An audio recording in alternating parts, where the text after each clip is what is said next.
Hi, I'm Chris Skinner, Chair of the Financial Services Club with Mark Buitenhek from ING. And you're going to be talking a bit about innovations in payments during the session today. What is innovation in payments at the moment? That's an interesting question. We seem to talk a lot about regulation, but the actual innovation is of course what your customers really like. But it could be on both sides. It could be on the revenue side, on the cost side, improving operations, improving the easiness, swiftness, etc. So if you ask me, it could be anywhere. So it's not new technology? Technology is part of it, and technology is driving innovation, but the question is technology driving the right innovation and driving innovation that your customer really would like? We bankers, especially on the payment side, love technology, but look at what happened with all our technology-driven innovation. Chip cards, we know the disasters. So we better be aware. Technology is an enabler and not more than that. So what are the sort of things you would point to right now to illustrate things that are innovating? Well, actually, I'm going to talk about mobile, and it's not technology that is really driving this innovation. It's technology making consumers behave differently and markets behave differently, and that's the true innovation we're talking about. So, and yes, mobile is different, and yes, maybe it's a bit hyped, but on the other hand, if you compare mobile with the internet, for instance, there are some characteristics from mobile that are going to shift the consumer behavior. And that's what makes it so interesting. And you could argue, and a lot of people do, say, well, it's on the consumer side. What does it have to do with what's happening on the corporate side? But actually, consumers' patterns change, and they do business with our clients as well on the corporate side. So that's the really interesting thing, and I will try to explain that in a few minutes. And in this climate of everyone talking about cost cutting and tightening your belts, I mean, the idea of investing in new things just seems like it could be stupid, isn't it?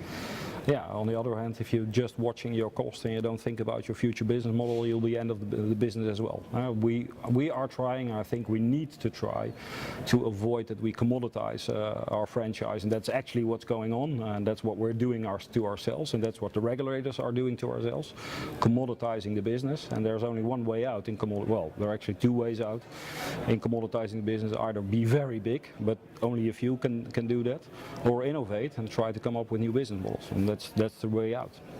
So I guess looking towards ING as a bank, you did do one of the most innovative things with ING Direct, particularly in the States and in other markets. Yeah. Do you think there are other opportunities like that still out there in mobile or in other spaces?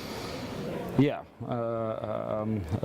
if you want to be at the far end and pleasing your customers, because that's actually the combination of ING Direct, what it does is it's a combination of truly working for your customers in combination with operational excellence. And what mobile brings is a totally different world, but the same things still go.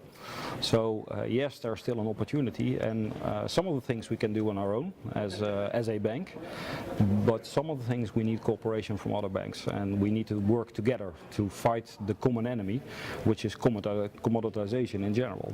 And that's a tough thing to do. You see how it works with the EPC, how tough it is to align ourselves and to come up with new business models. And instead we keep talking about, let's say, what might be the legacy world in the coming 10 years. I guess in conclusion, Mark, if you looked at innovation, is that a competitive weapon? Can you actually get more business and differentiate through the things you're doing, or is it actually just follow the leader? That's a very difficult question now. Everybody innovates at its own pace, of course, and that's a choice you make. And in payments, which is a network business, you can't innovate completely on your own. There are parts of the value chain you can do, and you should, and there are parts where you need to work together. It's a two-sided market and a network economy, and that's the reason why we, as a banking industry, need to stick together, and I don't see a lot of it these days. Well, I think we'll hopefully see more once all the dust settles and we're back to being into predictable business. I don't know which age you're talking about. But No. Mark, thank you very much. Enjoy Okay. the conference. Thank you.